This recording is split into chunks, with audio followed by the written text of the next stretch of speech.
नमस्कार, मैं हूं नगमा। आप देख रहे हैं सच की पड़ताल। बांग्लादेश में एक कामचलाऊ सरकार है जो चीज़ों को दुरुस्त करने का दावा कर रही है, लेकिन वहां पे चुनाव टल गया है और मोहम्मद यूनुस के नेतृत्व वाली सरकार पहले हालात सुधारने की कोशिश में है, पर रास्ता मुश्किल लगता है। शेख हसीना नई सरकार के निशाने पर हैं और ये भी जाहिर हो रहा है अब कि उनके खिलाफ उनके अपनों ने भी शायद साजिश की थी, जिसकी वजह से उनकी सत्ता गिरी और देश छोड़ना पड़ा। बीते कुछ दिनों से अखबारों में जो फ़ोन कॉल के ब्यौरे छप रहे हैं, उनके मुताबिक शेख हसीना की मुश्किलें उनके अपनों ने बढ़ाई हैं। वहाँ इंटरनेट पर पाबंदी लगी हुई थी और इंटरनेट पर लगी पाबंदी की वजह से जो आंदोलन था वो कुछ कंट्रोल में भी आ गया था, लेकिन शेख हसीना की जानकारी के बिना ही ये पाबंदी हटा दी गई।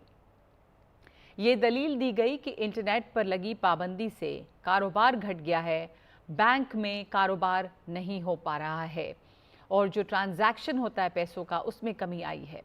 छात्रों पर कार्रवाई को लेकर भी शेख हसीना को अंधेरे में रखा गया और ये चर्चा वहाँ पर ऑपोजिशन में चल पड़ी थी कि शेख हसीना को देश छोड़कर भागना ना पड़े, यानी कि बीएनपी और दूसरे जो विरोधी पार्टियां जो हैं उनमें ये मालूम था कि शेख हसीना की सरकार अब गिरेगी ही, यानी कि शेख हसीना को प्रधानमंत्री पद से हटाने का प्लॉट बहुत सोची समझी साजिश के तहत तैयार किया गया था। जाहिर है कि ऐसे में हसीना अकेली पड़ती चली गई और उसी में वो घेर ली गई और अब ये सवाल है कि आगे शेख हसीना के लिए क्या राह होगी। वो भारत में तो हैं, लेकिन भारत ने भी आधिकारिक तौर पर उन्हें शरण देने की बात नहीं की है, पर यह दिख रहा है कि हसीना लंबे समय तक यहीं बने रह सकती हैं। मगर क्या ये संभव होगा? बांग्लादेश में इसके खिलाफ इशारे मिलने लगे हैं। शेख हसीना के खिलाफ बांग्लादेश में एक के बाद एक आपराधिक मामले दर्ज हो रहे हैं। देर सवेर बांग्लादेश भारत से शेख हसीना के प्रत्यर्पण की मांग कर सकता है।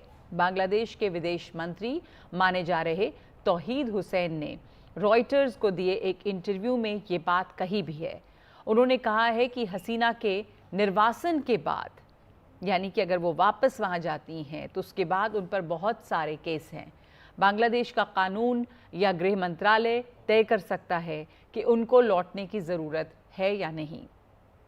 उन्होंने ये भी कहा कि ऐसी स्थिति भारत के लिए कूटनीतिक तौर पर शर्मिंदा करने वाली हो सकती है। उन्हें उम्मीद है कि भारत इसका ख्याल रखेगा। तो ये सवाल तो है कि भारत क्या करेगा। भारत को ये एहसास है कि शेख हसीना के रहते बांग्लादेश उसके जितने करीब था, उतना करीब वो किसी दूसरी सरकार के तहत नहीं रह पाएगा। बेशक बांग्लादेश के दूसरे राजनीतिक दल ये भरोसा दिला रहे हैं कि वो भारत विरोधी नहीं है, लेकिन उनकी कूटनीतिक मजबूरियां हैं और वो समझी जा सकती हैं। बहरहाल ये देखना चाहिए कि प्रत्यर्पण के सवाल पर भारत के पास क्या विकल्प हैं। भारत और बांग्लादेश में एक्सट्रेडिशन ट्रीटी है। 2013 में ये ट्रीटी हुई थी और फिर इस ट्रीटी को 2016 में नया किया गया। इस संधि के तहत 1 साल से ऊपर की सज़ा वाले मामलों में कैदियों की वापसी का प्रावधान है। ये पूर्वोत्तर में, यानी कि नॉर्थ ईस्ट में जो सक्रिय उग्रवादी हैं, उनको रोकने के लिए भारत के लिहाज से ज़रूरी था। अनूप चेतिया को इसी संधि के तहत भारत लाया गया था, लेकिन इस संधि में एक प्रावधान है, अगर आरोप राजनीतिक हों तो प्रत्यर्पण से इनकार किया जा सकता है। लेकिन हसीना के खिलाफ जिस तरह के आरोप लगाए जा रहे हैं वो बस राजनीतिक नहीं रह जाते। दूसरी बात ये कि अगर बांग्लादेश का सत्ता प्रतिष्ठान ये तय कर ले कि उन्हें शेख हसीना चाहिए ही, तो भारत क्या करेगा? वो बांग्लादेश को किस हद तक नाराज़ करने का ख़तरा लेगा या इस बीच वो शेख हसीना के लिए दूसरे देश के दरवाजे खुलवाने में मदद करेगा?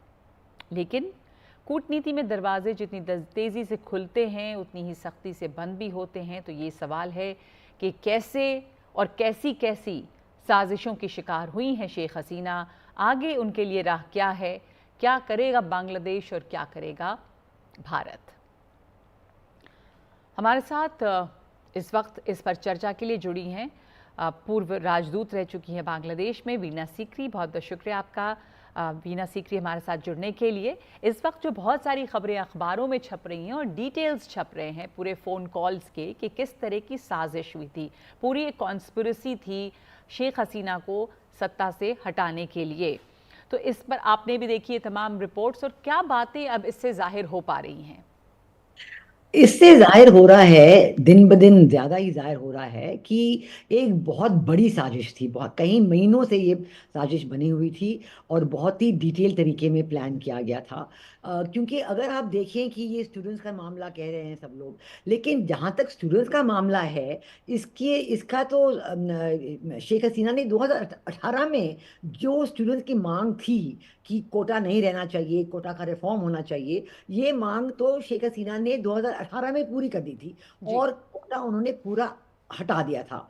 6 साल के लिए कोटा बिल्कुल नहीं रहा। इस साल जून के महीने में एक केस दर्ज किया हाई कोर्ट, किसी और ने किया, कि ये जो निर्णय है शेख हसीना की सरकार का, इसको हटा दिया जाए और कोटा दोबारा ले आए। जब ये हाई कोर्ट जज ने स्वीकार किया, उस वक्त ही स्टूडेंट्स के मामले शुरू हो गए, डेमोन्स्ट्रेशन शुरू हो गए। लेकिन ये डेमोन्स्ट्रेशन बहुत ही पीसफुल तरीके पे थे। मैंने बहुत सारे विजुअल देखे थे। पीसफुल इसलिए थे क्योंकि स्टूडेंट्स ग्रुप को ये विश्वास था कि शेख हसीना उनके साथ है, और उन्होंने सुप्रीम कोर्ट में फाइल की थी अपील कि ये जो मेरा निर्णय पहले था वो भी दोबारा ले आया जाए। और कई स्टूडेंट्स ग्रुप उनके साथ थे। तो इसलिए जो ये क्लैश दिखा रहे हैं स्टूडेंट्स और शेख हसीना के बीच, ये क्लैश असल में था ही नहीं। हम्म। वो तो स्थिति इतनी सामान्य थी हम्म। कि शेख हसीना भारत आई 3rd वीक ऑफ जून में, वो चीन गई 2nd वीक ऑफ जुलाई में। तो इसलिए ये जो एकदम भड़क की चीजें 15 जुलाई के बाद वायलेंस शुरू हुआ, उससे तो लगता है कि जब छात्र लीग और स्टूडेंट्स के बीच भड़प हुई थी, इस्लामी छात्र शिविर, जमाते इस्लामी का जो स्टूडेंट्स विंग है, इस्लामी छात्र शिविर, वो मैदान में आ गए। उन्होंने सारा वायलेंस को कंट्रोल किया। और हम्म। उसके बाद से ही कहते हैं कि सारा जो वायलेंस है वो इस्लामी छात्र शिविर के हाथ में था।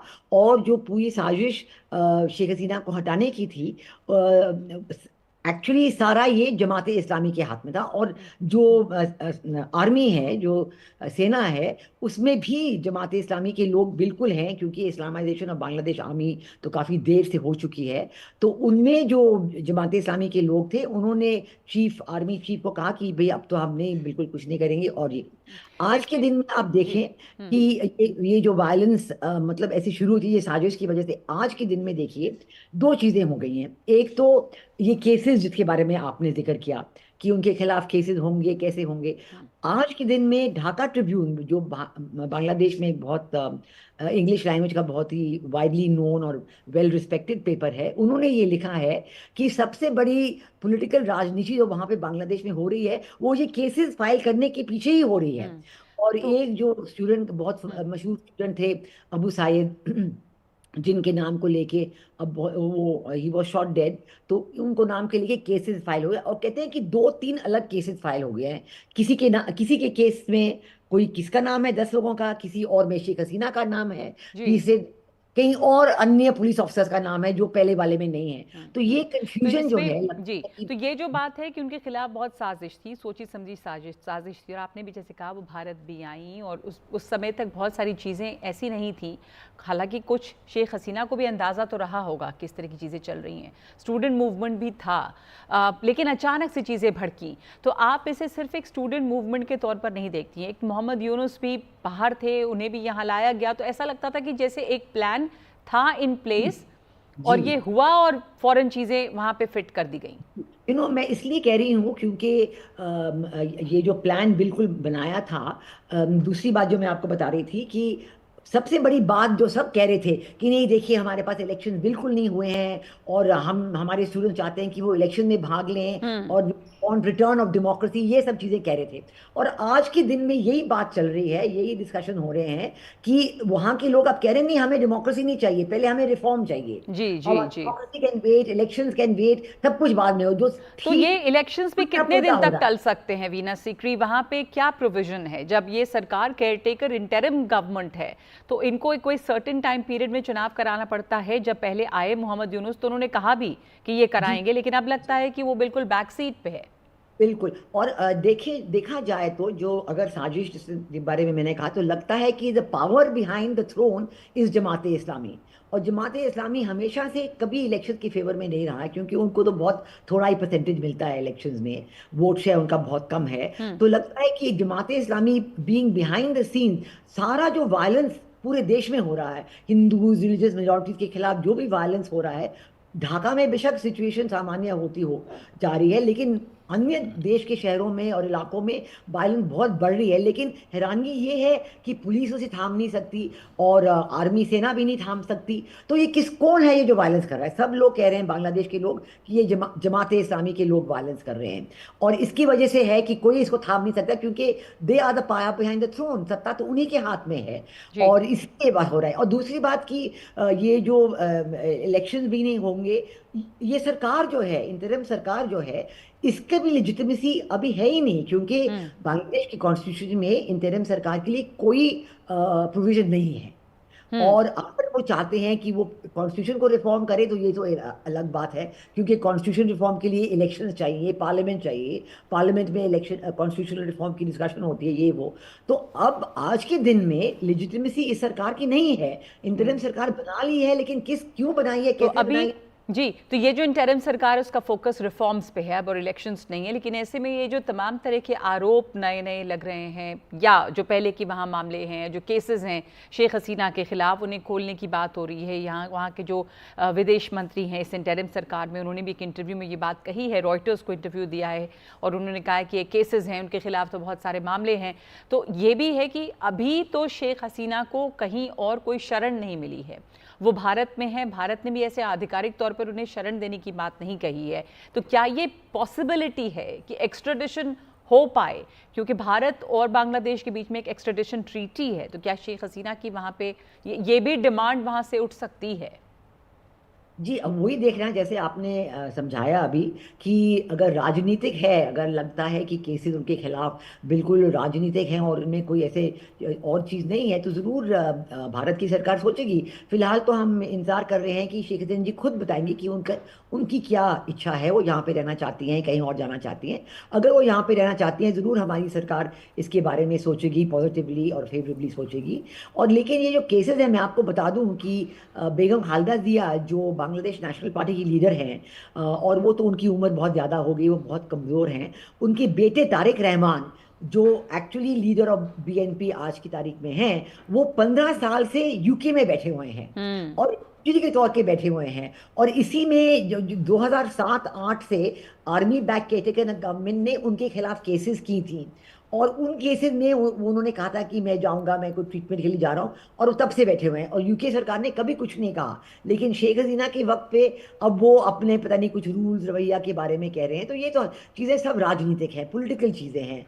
और ये चीज़ें जो हैं, इसके बारे में तो भारत भी इसके बारे में सोचेगा, और ज़रूर बांग्लादेश के साथ और शेख हसीना के साथ बांग्लादेश, हमारे संबंध बहुत ही गहरे रहे हैं, क्योंकि क्योंकि शेख हसीना ने हमेशा नेशनलिस्ट तरीके से बांग्लादेश का प्रॉब्लम देखे हैं। और उन्होंने ये तय कर लिया था कि अगर भारत के कुछ सिक्योरिटी इश्यूज हैं, नॉर्थ ईस्ट इंसर्जेंट ग्रुप्स के इश्यूज हों, और जैसे उल्फा के इश्यूज हों, तो इनमें बांग्लादेश का क्या फायदा होगा कि हम इन लोगों को हमारे जी यहाँ रखें। जी जी। तो और उन्होंने बायलैटरल म्यूचुअल बेनिफिट के तौर पे ये निर्णय लिया है कि ऐसे insurgents group of security issues अगर बांग्लादेश के, इन भारत के हैं, तो मैं उनमें इनको मदद करूंगी। तो जरूर ये ऐसा रवैया हर एक नेबरिंग कंट्री के साथ ऐसा ही होना चाहिए। तो उम्मीद है कि आज जो सरकार अभी है, इंतरिम सरकार, वो भी इसी बारे में ऐसे ही सोचेगी, और ये भी तो सोचेगी कि म्यूचुअल बेनिफिट की चीजों के बारे में सोचेगी। जी, आपने जैसा हमारी कहा सरकार कि ने कह दिया है, हमारी सरकार ने साफ कह दिया है कि हम इंतरिम सरकार से काम करेंगे।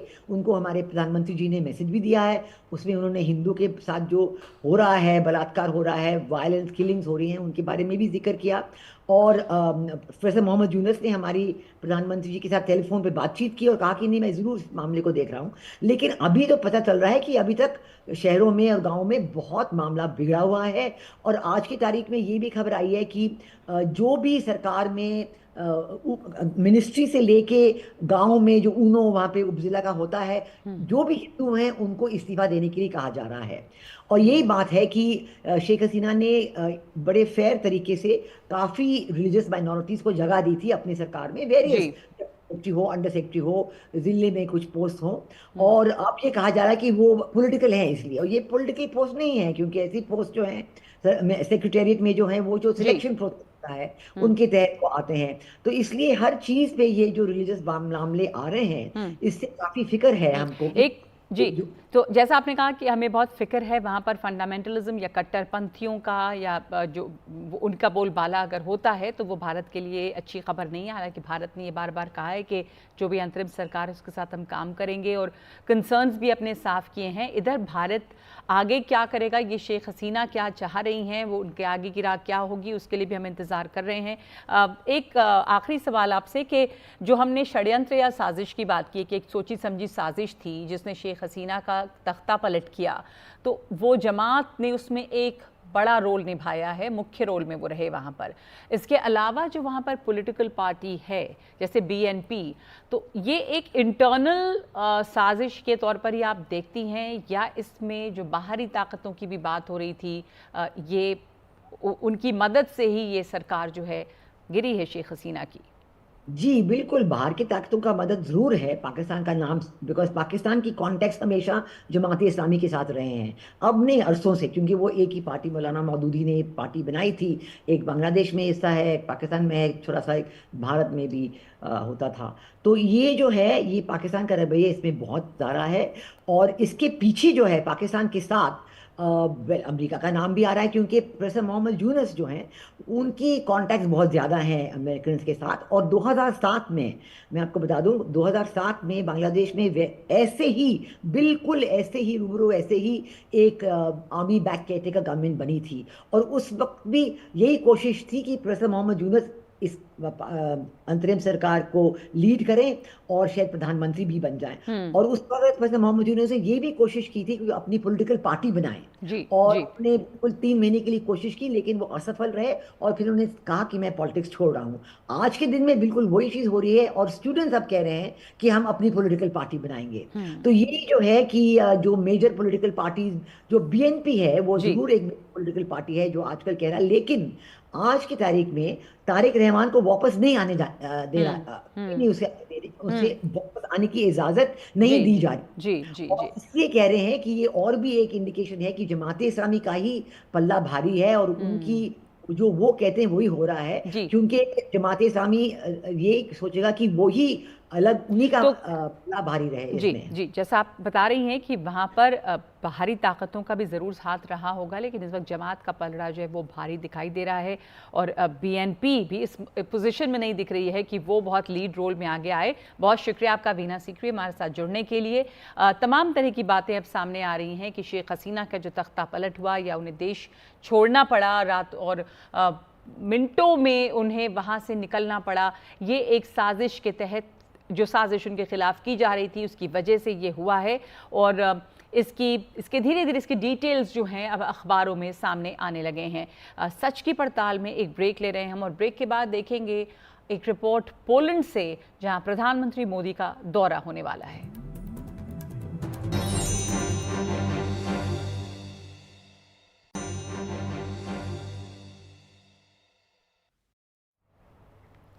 प्रधानमंत्री नरेंद्र मोदी इस हफ्ते पोलैंड और यूक्रेन की यात्रा करेंगे। 21 और 22 को वो पोलैंड में रहेंगे और 23 तारीख को यूक्रेन के दौरे पर होंगे। ये 45 साल बाद किसी भारतीय प्रधानमंत्री की पोलैंड यात्रा होगी, और 30 साल बाद यूक्रेन की। ये दौरा यूक्रेन और रूस के बीच चल रही जंग की वजह से भी बहुत अहम है। ये दौरा एक ऐसे वक्त पर हो रहा है जब भारत के पक्ष पर सबकी नज़र है।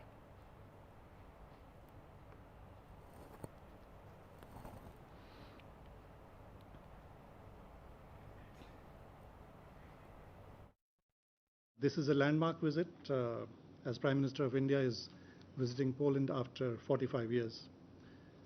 This upcoming visit builds upon a series of continuing high-level exchanges between India and Poland, which take place in various formats.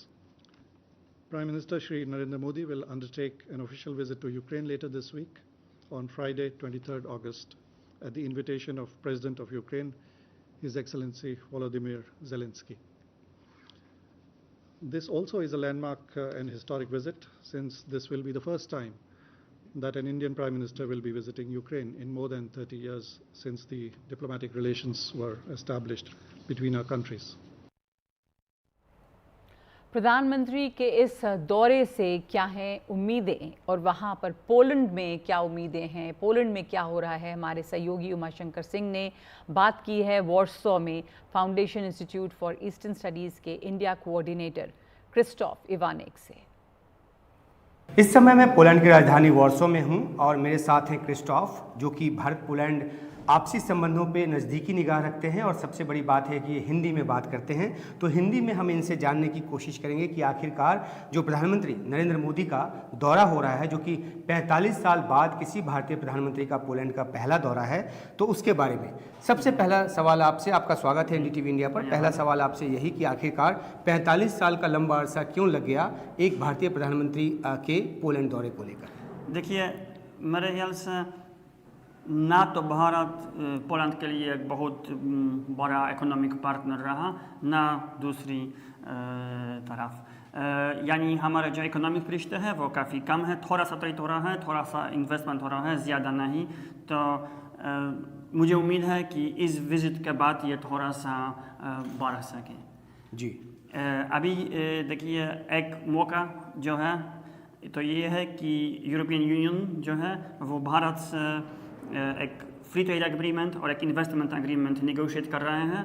तो मुझे आशा है कि पोलैंड की सरकार भारत की सरकार से ये बात करेगी कि हम क्या क्या बढ़ा सकते हैं, क्या ले सकते हैं, क्या दे सकते हैं, क्या इन्वेस्टमेंट्स हम लाना चाहते हैं, क्या इन्वेस्टमेंट्स वहाँ भारत में जा सकता है। भारत के प्रधानमंत्री पिछले महीने रूस में थे। उन्होंने राष्ट्रपति पुतिन के मुंह पर बोला कि ये युद्ध का काल नहीं, वो पहले बोल चुके। इस बार उन्होंने कहा कि कोई भी समाधान युद्ध के मैदान से नहीं निकलता। तो ये अपने आप में स्ट्रॉन्ग स्टेटमेंट है और भारत की पोजीशन को भी दिखाता है। अब वो यूक्रेन आ रहे हैं और उम्मीद ये इस बात की जा रही है, कई हलकों में हमने बात की, उनको इस बात की उम्मीद है कि शायद कोई शांति प्रस्ताव निकल कर सामने आए, कोई शांति की राह बनती नजर आए। आपको भी क्या इस तरह की उम्मीद है? मुझे उम्मीद है, लेकिन कम उम्मीद है। मेरे ख्याल से, मैं पोलिश हूँ, मेरे ख्याल से इन्वेजन आक्रमण तो रूस ने किया है और हाल ही रूस वापस जा सकता है। और मुझे लग रहा है ये बहुत लंबी लड़ाई होगी। मुझे ये नहीं लग रहा है कि रूस अभी उस शांति के लिए तैयार है, लेकिन हम सबको उम्मीद तो करना है ना, सब ही की भलाई के लिए ये ज़्यादा अच्छा हो अगर ये लड़ाई ख़त्म हो जाए। लेकिन इसके साथ ही मुझे ये बोलना भी है कि यूक्रेन बस अपनी जो टेरिटोरी है वो पूरी वापस लेना चाहता है और हमको ये समझना है कि नेचुरल है एक राष्ट्र के लिए कि पूरी टेरिटोरी एक अग्रेसर से वापस लेना चाहते हैं। तो पोलैंड के दौरे पे प्रधानमंत्री मोदी जाम साहिब मेमोरियल जाएंगे, जहां गुजरात में नवनगर के पूर्व महाराजा दिग्विजय सिंह को श्रद्धा सुमन अर्पित करेंगे। और द्वितीय विश्व के दौरान पोलैंड के हजारों अनाथ बच्चों को महाराजा दिग्विजय सिंह ने शरण दी थी और उनकी शिक्षा का भी पूरा इंतजाम किया था। पोलैंड से PM के दौरे को लेकर खास जानकारी दे रहे हैं उमाशंकर सिंह। दोब्रेगो महाराजाजी यानी कि गुड महाराजा स्क्वायर, ये वॉर्सो का वो जगह है जहाँ पे जाम साहिब महाराजा दिग्विजय सिंह जी का जो एक मेमोरियल है वो बनाया गया है। और वो उनकी याद में इसलिए बनाया गया है क्योंकि द्वितीय विश्व युद्ध के दौरान जब एक तरफ जर्मन की सेना जो है वो पोलैंड पे आक्रमण कर रही थी, दूसरी तरफ सोवियत सेना जो है उसने अपने इलाके में हज़ारों अनाथ बच्चों को एक तरह से वहाँ पर बंधक बना रखा था। और ऐसे में जो उनकी जान को खतरा था, तो महाराजा जो हैं उन्होंने अपनी पहल पर और एंडर जो कि कमांडर थे उनकी मदद से हज़ारों बच्चों को नवनगर, जहाँ के कि वो महाराजा थे गुजरात के, वहाँ उन्होंने उनको बुलाया, शेल्टर दिया, उनको खाने पीने की चीज़ें दी, उनको उनकी शिक्षा का बंदोबस्त किया और जीवन की जो भी ज़रूरत थी वो उसको पूरा किया। और उनके इस योगदान को आज भी पोलैंड जो है वो दिल से याद करता है और इसलिए उनकी याद में ये जो मेमोरियल है वो बनाया गया है। इस मेमोरियल पे उनकी जो भूमिका रही उसको लिखा गया है हिंदी में भी, अंग्रेज़ी में भी। और यहाँ पर जो श्रद्धांजलि है वो लगातार यहाँ के जो लोग हैं वो अर्पित करते रहे। बहुत ही दिल से जुड़ा ये मामला उनके लिए रहा है और एक भारत और पोलैंड के रिश्तों में एक बहुत ही आधारभूत एक जो मजबूती है उसको जो महाराजा की जो भूमिका है वो देती है। और इसलिए प्रधानमंत्री नरेंद्र मोदी जब यहाँ दौरे पर, पोलैंड के दौरे पर होंगे तो यहाँ आकर वो श्रद्धा सुमन जो है वो अर्पित करेंगे और यहाँ उन बच्चों से भी मिलेंगे जो महाराजा की याद में जो स्कूल यहाँ चलाया जाता है वहाँ पे पढ़ते हैं। तो एक बहुत ही इमोशनल सा जो ये एक पीपल टू पीपल कॉन्टैक्ट का जो है ये उदाहरण होगा और ये जो है राजनीतिक जो इंगेजमेंट्स है उससे अलग एक तस्वीर पेश करता है कि किस तरह से ये भारत और पोलैंड के रिश्तों में एक नया आयाम भरता है। महाराजा की उम्मीद तो यही थी कि उनके नाम पे एक स्ट्रीट बनाया जाएगा, लेकिन उनके जीते जी उनकी इच्छा पूरी नहीं हुई, क्योंकि उस समय तक जो सोवियत की असर वाली सरकार थी उनको लगा कि अगर इस तरह का कोई मॉन्यूमेंट बनाते हैं तो ये उस बर्बरता की एक यादगार होगी जो उनकी सेनाओं के द्वारा किया गया था, सोवियत सेनाओं के द्वारा किया गया था, या जर्मन सेनाओं के द्वारा जो है जो हिटलर की सेना या स्टालिन की सेना की तरफ से जो है वो किया गया था।